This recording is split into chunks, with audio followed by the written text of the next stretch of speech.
favorite things about Sandy Point and New Haven Harbor in general is come late October, the brant geese come down from Greenland to spend the winter walking out on Sandy Point in the fall. You can almost guarantee that you'll see flocks of brant feeding in the shallows here.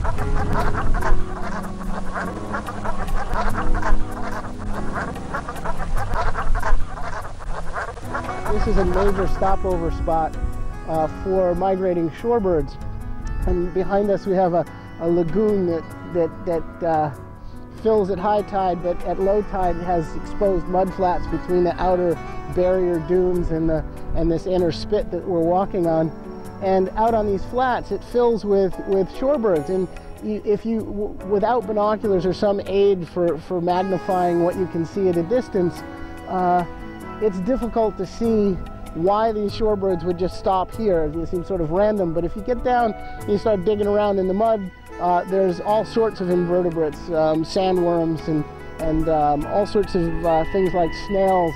Even on the surface of the mud flats, there are probably trillions of snails, and these shorebirds are coming in and taking advantage of this bountiful food supply and picking up and eating all of these creatures and fattening up. I mean, you have to realize that they've come, several thousand miles from the Arctic where they were breeding. They stop here on their way south. They feed, they fatten up, and once they've gotten enough fat, they're going to head down. Many of them are going all the way to South America to spend the winter. So the fact that these mudflats exist and are still relatively pristine and have all this life provides them both a resting and feeding spot.